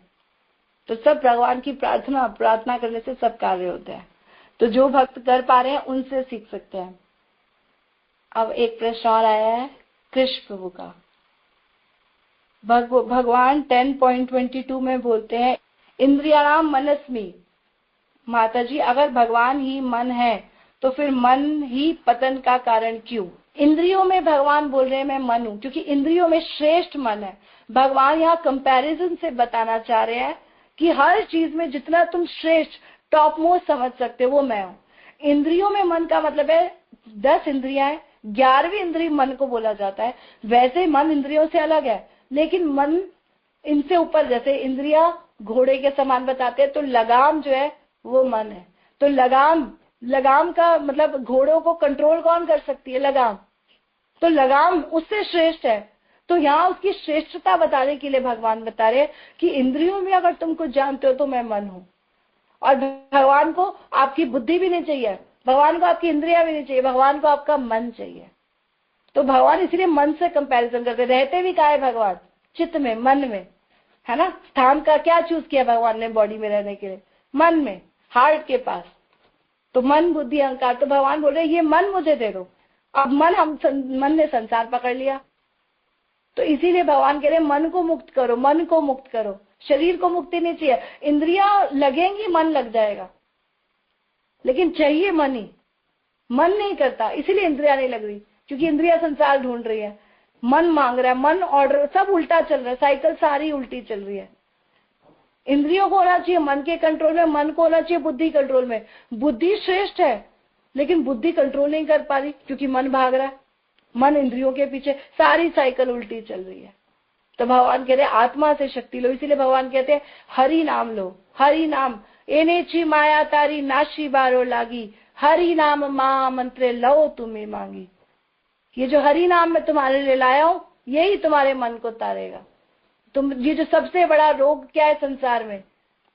भव रोग, संसार में इच्छा भोगने का रोग। तो ये मन में बसा हुआ है जन्मों से, ये हमारे चित्त पे संस्कार बनकर बैठ गया है। अब वो हट ही नहीं रहा। व्यक्ति गंदगी छोड़ देता है, लेकिन उसका बीज रह जाता है, फिर करता है ना। एक चोर चोरी करता है, गंदी आदत छोड़ देता है, फिर चोरी कर लेता है। क्योंकि उसको एक आनंद अनुभव, एक आदत पड़ गई है। नशा छोड़ना चाहता है, आदत पड़ गई है, आदत पड़ गई है। ये सारे संस्कार मन में बीज की तरह पड़े हुए हैं। अब इनको सफाई करने के लिए भगवान का नाम ही सफाई। तो जितने ज्यादा संस्कार भारी है, उतने ज्यादा हम तंग है, उतनी दृढ़ता से हमको नाम लेना है ना। उतनी कस के हमारा झाड़ू स्ट्रांग होना चाहिए। कचरा ज्यादा है तो झाड़ू भी बड़ी होनी चाहिए। ठीक है प्रभु जी, कृष्ण प्रभु। हरे कृष्णा। कृष्ण प्रभु, इसको मैं आपको समझाता हूँ बहुत सरल तरीके से।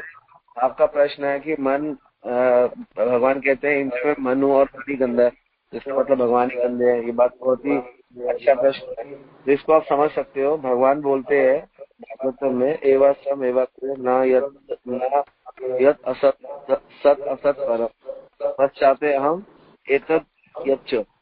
क्योंकि मैं ही सब कुछ हूँ। पृथ्वी से पहले मैं था, पृथ्वी के बाद में हूँ, मतलब सृष्टि से पहले मैं था, सृष्टि के बाद में हूँ, और सृष्टि में भी मैं ही सब कुछ हूँ। तो इसलिए सब कुछ भगवान है। तो ये जो दृष्टि है, ये टॉप मोस्ट दृष्टि है। तो जब भगवान गीता में अर्जुन को सब कुछ बता रहे हैं, मैं ये हूँ, मैं वो हूँ, तो भगवान उस समय ये भी बता रहे हैं कि जितनी भी इंद्रिया उसमें मैं मन हूँ, यहाँ पे बता रहे हैं। अब फिर भगवान गीता में 9वें अध्याय में एक श्लोक बोलते हैं, उसमें भगवान बोलते हैं कि सब कुछ मेरी अध्यक्षता में है, लेकिन मैं इससे परे हूँ। तो यहाँ पे भगवान बोलते हैं मेरे सब कुछ मैं हूँ, और यहाँ पे भगवान बोलते हैं सब कुछ इससे परे हूँ। तो मतलब ये है, आध्यात्मिक दृष्टि से सब भगवान है, भौतिक दृष्टि से सब अलग है। तो भगवान कहना चाहते हैं कि जो भौतिक दृष्टि है उसको आध्यात्मिक बना लो, सब कुछ मैं ही हूँ। तो हम लोगों की जो भौतिक दृष्टि है, हमारा ये अपना है, वो पराया है, तो ये भौतिक दृष्टि है ना। ये मेरा भाई है, वो मेरा भाई नहीं है। ये बोलते हैं ना कि ये मेरा भाई है, वो मेरा भाई नहीं है। लेकिन आध्यात्मिक दृष्टि से क्या कहते हैं? हम सब भगवान के अंश हैं, हम भाई है। ऐसा नहीं बोलते। हम क्या बोलते हैं? भगवान के अंश हैं, वो भी भगवान का अंश है, हम सब भाई है। तो हम भगवान की दृष्टि से जब देखते हैं, ऊंची दृष्टि से, तो हम सब भाई है। लेकिन हम छोटी दृष्टि से देखते हैं तो मेरा भाई तो यही है, मेरी बहन यही है, मेरे माता यही है, मेरे पिता यही है। लेकिन जब गीता की दृष्टि से देखते हैं तो पिता अहम अस्य जगतो माता धाता पितामह वेद्यम पवित्रम ओमकारम ऋग साम यजुरेव। भगवान इसको दो दृष्टियां दे रहे हैं आपको। जब आपकी दृष्टि संकुचित है ना, तो भगवान कहते हैं कि मन गंदा है। लेकिन जब आपकी दृष्टि बहुत बड़ी है ना, तो फिर मन भगवान का ही है, भगवान इंद्रियों में राजा है, तो फिर मन शुद्ध करना है और मन बड़ा है।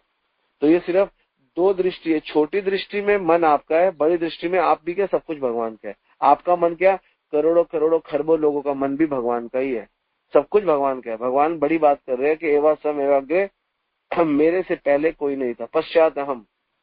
तो इसलिए ऐसा है, इसलिए दोनों को आपको समझना पड़ेगा। इसलिए भक्त लोग जो है ना, वो दोनों चीजें समझते हैं, आध्यात्मिक भी और भौतिक भी। हम चमड़े की आंखों से देख रहे हैं, चर्म चक्षु देखे तार प्रपंच शेरमय। चमड़े की आंखों से प्रपंच दिखता है, पृथ्वी, अग्नि, जल, वायु, आकाश, इसमें मन अलग हो जाता है। दिव्य चक्षु देखे था स्वरूप प्रकाश, जब दिव्य चक्षु से देखते हैं तो मन अलग हो जाता है, तो मन ही भगवान हो जाता है, आत्मा भगवान हो जाती है, परमात्मा तो सब एक हो जाता है, क्योंकि सब भगवान का ही है। फिर हम भगवान के हैं, ये उंगली भी भगवान ने दी है, बेटा भी भगवान का है, घर भी भगवान का है, सब कुछ भगवान का है। तो इसीलिए यहाँ पे आपका जो प्रश्न है उसका यही जवाब है कि वास्तव में मन गंदा है क्योंकि मन भगवान को नहीं दिया हुआ और मन अपना मान के अपने भोगों के लिए यूज करता है, इसलिए मन गंदा है। लेकिन ये मन जब मन भगवान का ही है तो भगवान ही इसको ठीक करो, तो ये जब चेतना होती है तो फिर भगवान कहते हैं इंद्र में मैं मन हूं, तो फिर भगवान मन हो जाते हैं। तो आपके पिता कौन है? आपके पिता तो आपके पिताजी है, लेकिन भगवान कह रहे हैं मैं पिता हूं, तो क्या दोनों दोनों दोनों स्टेटमेंट गलत है क्या? नहीं, दोनों स्टेटमेंट ठीक है, लेकिन उसकी फिजिबिलिटी इतनी है और उसकी फिजिबिलिटी बहुत ज्यादा है।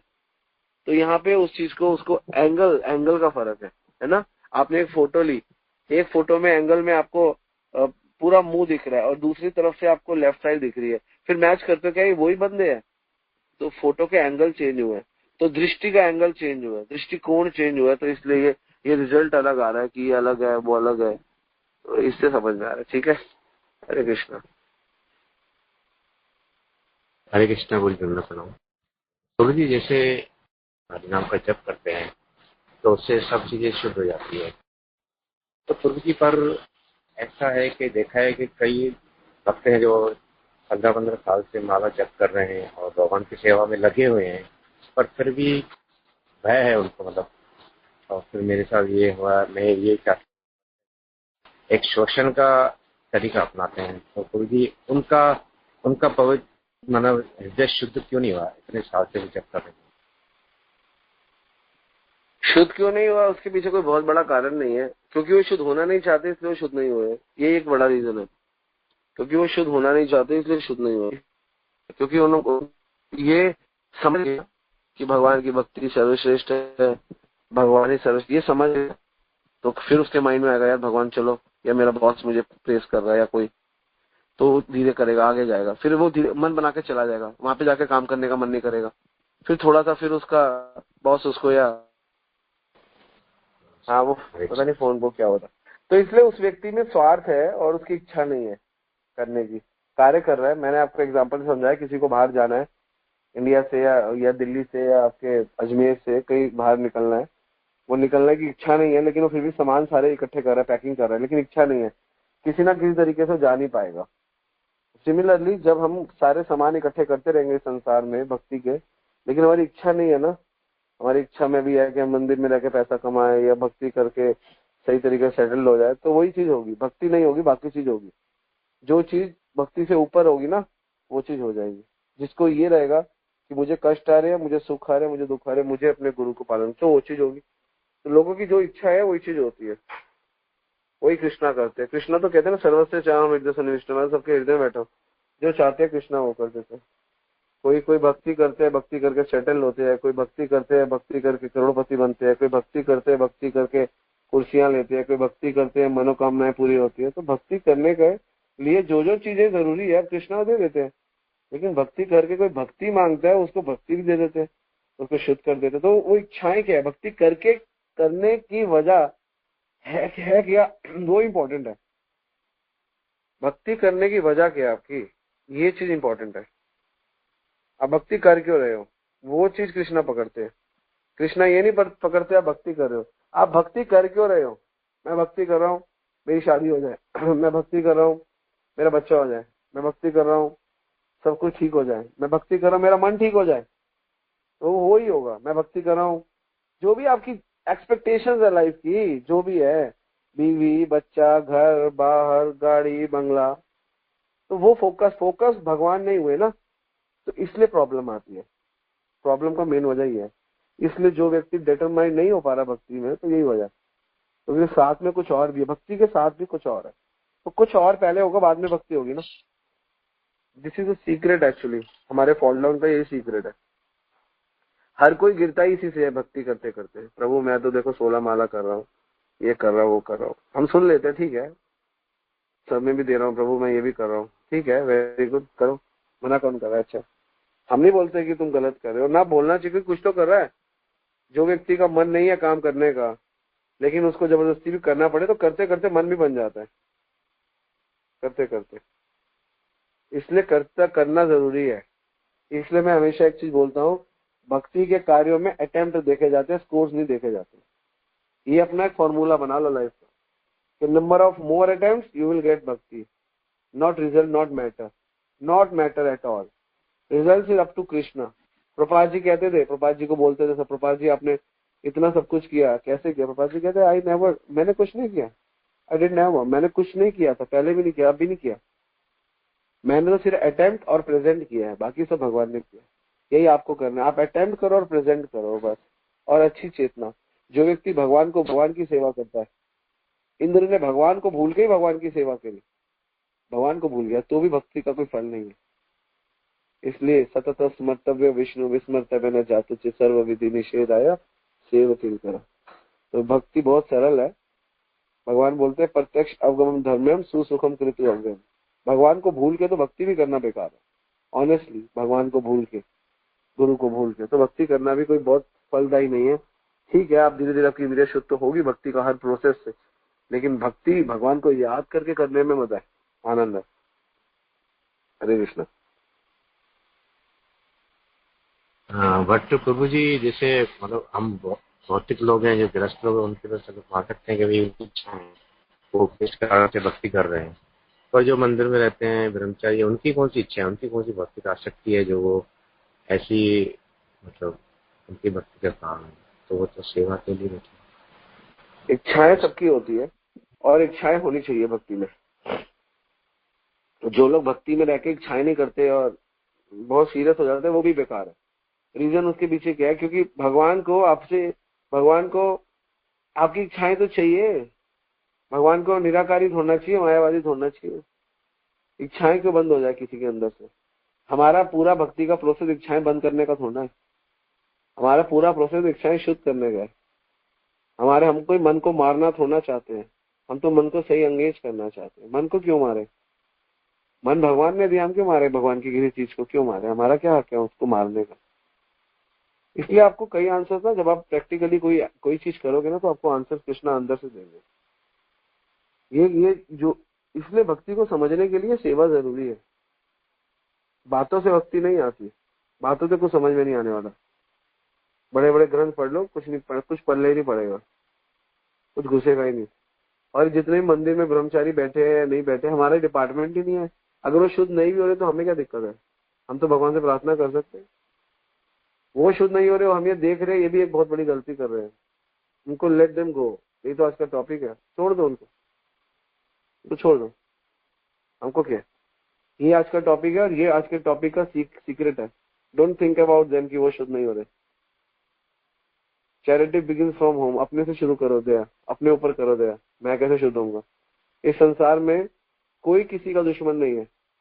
ना आपका पड़ोसी आपका दुश्मन है, ना आपका भाई दुश्मन है, ना आपका मन आपका दुश्मन है। बस कोई दुश्मन नहीं है। और मन में जो संकल्प और विकल्पों का जो घेरा चल रहा है, वही दुश्मन है। तो इसलिए कोई वो अगर प्रगति नहीं कर रहे मंदिर में, तो हमारा क्या ले रहे, है ना? नव योगेंद्र महाराज बोलते हैं, साढ़े पापा का की ले रहे हैं, हमारे पापा का क्या ले रहे हैं? उनको नहीं शुद्ध हो रहे, हम क्या कर सकते हैं? उनको हम सिखा सकते हैं, उनके चिंतन मनन हमारा क्या विषय है? नहीं हो रहे, हमें होना है, उनको उनसे हमारा क्या मतलब? हमें अपने लेवल पे काम करना है। सारी दुनिया आपके अगेंस्ट हो जाए, आप अपना भगवान के लिए करते रहो, गुरु के लिए, सब आपके फेवर में हो जाएंगे धीरे धीरे। उनकी चिंता छोड़ दो, उनको करने दो, उनको छोड़ दो। यही तो विषय आज का। छोड़ दो उनको मत पकड़ो। वो शुद्ध नहीं हो रहे, मंदिर में 10 साल से लगे हुए, तो उसमें हम क्या कर सकते हैं? हमें शुद्ध होना है ना। हम शुद्ध हो गए ना, तो हमें देख के 20 लोग शुद्ध हो जाएंगे। कल मैं आपको एक इंसिडेंट बताता हूँ। कल हम बुक डिस्ट्रीब्यूशन कर रहे, 2 बच्चे थे छोटे छोटे। एक का नाम था प्रहलाद पुरु प्रभु और दूसरा था कार्तिक। ये दोनों लड़ रहे थे। बहुत इन्होंने फाइटिंग और फाइटिंग यहाँ तक पहुंची कि हम एक दूसरे के साथ बुक डिस्ट्रीब्यूशन नहीं करेंगे। बच्चे छोटे छोटे 10-10 साल के बच्चों में होता ही है, हम नहीं करेंगे एक दूसरे के साथ बुक डिस्ट्रीब्यूशन। तो फिर जब वहां पे पहुंचे, हम जगह पे पहुंचे, तो मैंने उन दोनों की टीम बना दी। उन दोनों की मैंने कहा तुम दोनों की टीम है, जो लड़ रहे थे। और जो बाकी 3 बच्चे उन्हीं की एज के थे, नवल, माधव और केशव, इनको मैंने अलग टीम बना दिया। फिर बाद में इन दोनों ने मिलकर बुक डिस्ट्रीब्यूशन की, इनमें प्रेम हो गया और मुझे आके बोलता है वो, कार्तिक प्रभु जी आज हमारी बुक डिस्ट्रीब्यूशन हुई, बहुत अच्छी हुई और हमारी सारी मित्र, हमारी जो लड़ाई थी खत्म हो गई, हम दोनों फ्रेंड्स बन गए। तो सेवा वो माध्यम है, अगर उनको दूर कर देता वो फिर उनमें कंपटीशन आ जाता, मैंने ज्यादा की तूने कम की। तो मैंने उन दोनों की टीम ही बनाई। मैंने कहा तुम दोनों टीम में हो। सब लोग मुझे सोच रहे हैं क्यों ऐसा कर रहे हैं, मुझे पता है काफी लोग सोच भी रहे होंगे, लेकिन मैंने यही किया। और फिर उसके बाद क्योंकि जब आप सेवा करते हो ना तो कॉपरेशन रिक्वायर्ड है, ना कि कॉम्पिटिशन। मेटीरियल जगत में कॉम्पिटिशन है, स्पिरिचुअल एक्टिविटीज में कॉपरेशन है। तो कॉपरेट कर रहे थे, उनको मैंने बोला एक दूसरे के साथ करना है, बस एवरीथिंग विल ऑल राइट। तो इससे क्या है ना, इससे आपको समझ में आएगी चीजें। तो इसलिए हम लोगों का डिपार्टमेंट नहीं है वो शुद्ध हो रहा है नहीं हो रहा, तो हमारा कोई डिपार्टमेंट नहीं। और उन बच्चों ने लगभग 1500-1800 की बुक डिस्ट्रीब्यूट की। और दूसरा ग्रुप जो 3 बच्चे थे उन्होंने 2500 की बुक डिस्ट्रीब्यूट की। नवल, माधव और तीसरा कौन था, केशव, इन्होंने 2500 रुपए की। टॉप में रहे 3 बच्चे। तो ये मतलब सब हो जाता है, कॉपरेशन से सब होता है। और वो नहीं कर रहे, वो शुद्ध नहीं हो रहे इतने टाइम में। मुझे लगता है वो भी शुद्ध नहीं हो रहे, हम भी शुद्ध नहीं हो रहे, हम उनमें कमियां देख रहे हैं। हमारा क्या डिपार्टमेंट ही नहीं है, हमें लीव देम। वो नहीं हो रहे नहीं हो रहे, हम शुद्ध हो रहे हैं। हमें दोष दिख रहा है, बहुत बड़ा दोष है। हमें अपने पे ही काम करना है, किसी पे काम नहीं करना, सिर्फ अपने पे काम करना। You have to work on it. अपने पे काम करो, बस छोड़ दो कोई हो रहा है नहीं हो रहा, आप प्रयास करो, जिसने होना है वो होगा, कोई फायदा नहीं है। इसलिए आप अपना प्रचार करो, अपनी सेवाएं करो। अगर वो आपको सेवा करने से रोकते हैं then it's a different thing. अगर वो नहीं रोक रहे और वो बिगड़ते जा रहे, बिगड़ने दो, हमारा कुछ नहीं है। आप अपनी सुंदर सेवा करोगे, कृष्णा सबको हिला हुलू के कहीं भी फेंकवा देंगे। कृष्णा के डिपार्टमेंट है। शुद्ध भक्त का कृष्णा बहुत सपोर्ट करते हैं। जिसके अंदर किसी के प्रति द्वेष दोष नहीं है ना, कृष्णा उसके आगे पीछे घूमते हैं, उनको वो लोग देते रहते हैं। हमको फील होती है ये चीज। People are joining us, why? Because distribute love everyone. सबको प्रेम दो, अपने आप कृष्ण आपको सब कुछ दे देंगे। सब कुछ तो कृष्ण का ही है। रोज बोलते हैं एवं सम एवं अग्रे, तो यही है। दोष मत देखो, कोई कुछ कर रहा है तो ठीक है। राम जी तो गिलहरी की मिट्टी भी देख रहे थे कि इतनी सी मिट्टी लेकर जा रही है पुल में, हनुमान जी कह रहे पैर के नीचे मर जाएगी। तो ये वाला भाव रखो, कोई फर्क नहीं पड़ता। हमें किसी में दोष देखने की कोई जरूरत नहीं है। लीव देम, छोड़ दो उनको, ठीक है। हरे कृष्ण। हरे कृष्णा, धन्यवाद, प्रणाम। किसी और का कोई प्रश्न है तो प्रभु जी आंसर देंगे। शालिनी पूछ रही है कोई किसी भक्ति का मजाक उड़ाए तो क्या करना चाहिए। कोई बात नहीं, वो भक्ति का मजाक नहीं उड़ा रहा, वो अपना ही मजाक उड़ा रहा है, कोई दिक्कत नहीं है। उड़ाने का मजाक, भक्ति का उड़ा रहा है, भगवान देख लेंगे। आपका भी उड़ाए, भक्ति का भी उड़ाए, भगवान देख लेंगे। तीन चीज कर सकते हो, या तो मार दो उसको, शक्ति इतनी है तो कूट दो, उसका भूत बना दो। वो नहीं कर सकते तो छोड़ दो, बस यही सोल्यूशन है। उस स्थान को छोड़ दो, उसको उड़ाने दो, उससे ज्यादा आर्गुमेंट मत करो, ठीक है ना। लीव दे। आपको श्रद्धालु लोग मिल जाएंगे आपके आचरण से, और कृष्णा हेल्प करेंगे आपकी, भगवान हेल्प करेंगे। जब भगवान के लिए काम करोगे भगवान हेल्प करेंगे, 100% हेल्प करेंगे।